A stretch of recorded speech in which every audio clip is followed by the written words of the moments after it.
ሚዲያ ላይ ሳዶራ ለፊት አረ በእግዚአብሔር አረ ኮራለሁ በሱ ሳዶራ እንግዲህ ያው ጓደኛዬ ነው። የጓደኛ ሚስጥር ሚዲያ ላይ መውጣት ይደብራል፣ ያስጠላል ማለት ትቀየመኛለህ። በስ አንተ ነው ወጥቶ ማሰብ ነበረብህ እንዲህ ሊል ይችላል ብለህ እና ሳዶር በጣም መጥፎ ከባድ ሱስ አለበት። እኔ መክሬዋለሁ በአገር ሽማግሌ ቢደርስ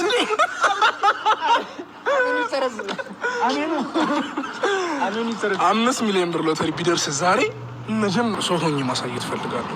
የተሻለ ነገር ፕሮቫይድ ማድረግ ፕሮቫይደር መሆን ፈልጋለሁ።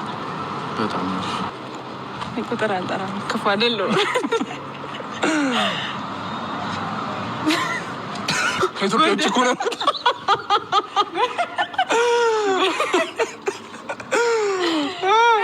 ብትመለሽ ወደ እናትሽ ጋር ከኢትዮጵያ ውጭ እሺ፣ ጌጥ ከምትመስልሽ ጋር ከች ብያለሁ። እኔም እስኪ እግዚአብሔር ይመስገን አማን ነው ሁሉ ፋትሽን አምነሻል ለማስተካከል። ስለዚህ ባካችሁ እስከዛሬ ደውላችሁ ስልክ ያልተነሳላችሁ ልጆች በጽናት ስም ይቅርታ ጠይቃለሁ።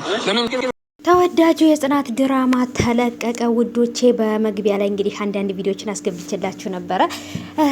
እንግዲህ ሳዶርና ዳጊ ማለት ነው፣ ወይንም ደግሞ እንግዲህ ኪራና ናሆሜ ማለት ነው። ያው እንግዲህ ዳጊና ሳዶር ትክክለኛ ስማቸው ነው ማለት ነው። እና ውዶቼ እንግዲህ በድራማው ደግሞ እንግዲህ ናሆምና ኪራን ትንሽ አስገብቼላችኋለሁ ማለት ነው ውዶቼ። እጅግ በጣም የሚያሳዝን ወይም ከባድ ነገር ተፈጥሯል። እንግዲህ ጽናትና ኪራ ባሉበት ቦታ ላይ ረብሻ ግርግር ተፈጥሯል። እንደፈራሁት እንግዲህ እንደነገርኳችሁ አዲስ ነገር አለ ብያችሁ ነበር። አዲሱ ነገር ይሄ ነው። ጽናት አሁን ላይ ነብር ሆናባቸዋለች፣ አራስ ነብር ሆናባቸዋለች ማለት ነው። ለሁሉም ሰው ነገሮች እንግዲህ በጣም ግራ ተጋብተዋል። ኪራም ደግሞ በቃ የተፈታተኑት ይመስለኛል።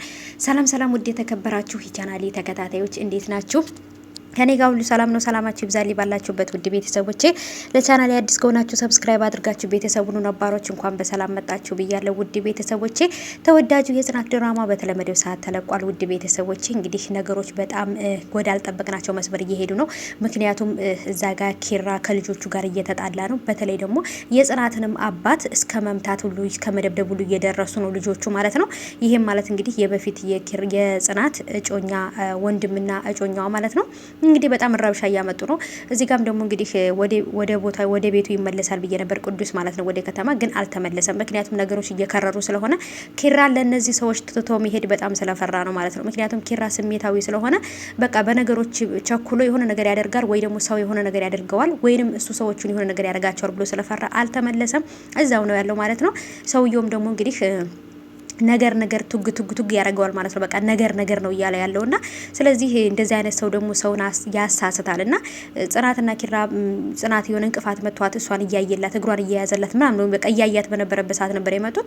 ጽናትም ደግሞ እንግዲህ አባቴ የሚፈልገውን ነገር ሰጥቷችኋል፣ በሬውንም ካሳ ሰጥቷል፣ ከዚህ በላይ ምን እንዳደርጋችሁ ነው የፈለጋችሁት? ምን እንዲሆን ነው የፈለጋችሁት? ብላ ነበር በጣም የተበሳጨች እውነት ለመናገርና በጣም ደግሞ ያናድዳሉ፣ በጣም ደግሞ ትግስትን ያስጨርሳሉ ማለት ነውና እዚህ ጋርም ደግሞ እነ ኪራ ቤት እንግዲህ ጨበር እየታግታለች ሰኒና ኪያ ማለት ነው። ቤት ሄደው ነበር፣ ግን ሰኒ የጠረጠረችው ነገር አለ። ከዚህ በፊት ዘመድ ያለኝ ምናምን ብላ ስለ ዘመድ ስለ ቤተሰብ ስታወራ አልሰማዋትም። ስለዚህ ይሄ የትኛው ዘመዷ ነው? የሆነማ ችግር አለ ብላ ተጠራጥራለች። ምክንያቱም ነገሩን በደንብ አድርጋ ስላየች ነው ሰኒ ማለት ነው። ኪያም ሰኒም ከቤት ወጥተዋል፣ ግን ጨበርያ አሁንም ችግር ላይ ናት ያለችው ማለት ነው። ምክንያቱም ዳይመንድ ከዚህ በፊት ከሰዎች ሰርቃ ወይንም ከሰዎች ጋር ይዛ የመጣችው ዳይመንድ እሷ ጋር አለ ማለት ነው። ያንን ዳይመንድ ካገኘ ይወስድብኛል ብላ በጣም ፈርታለች። ልጁም እውነትም ልም ያለ ሌባ ስለሆነ ማለት ነው። እዚህ ጋም ደግሞ ዳይመንድ እንዳለና ወይንም የሆነ ነገር እንዳለ ኢንፎርሜሽኑ አለው። ጨበርዬም ደግሞ እንደምታውቅ ቦታውን ያውቃል። ኢንፎርሜሽኑ ሁሉ ነገር አጣርቶ ነው የመጣው። ነገሮች በጣም ከባድ እየሆኑ ነው ቤተሰቦች እውነት ለመናገር ማለት ነው። እኔ እንጃ። በተለይ ኪራ ደግሞ አሁን ላይ ስሜታዊ ሆኖ ከሰዎቹ ጋር እየተጣላ ነው። ምን እንደሚፈጠር ራሱ ማሰብ በጣም ከባድ ነው። ምሩዬም እንግዲህ ብቻዋን ነው ያለችው። ናሆሜ አልተመለሰም። ናሆሜ እንግዲህ በቅርብ ይመለሳል ብዬ ተስፋ አደርጋለሁ ማለት ነው ውዶቼ። ምን እንዴት አያችሁት እናንተ?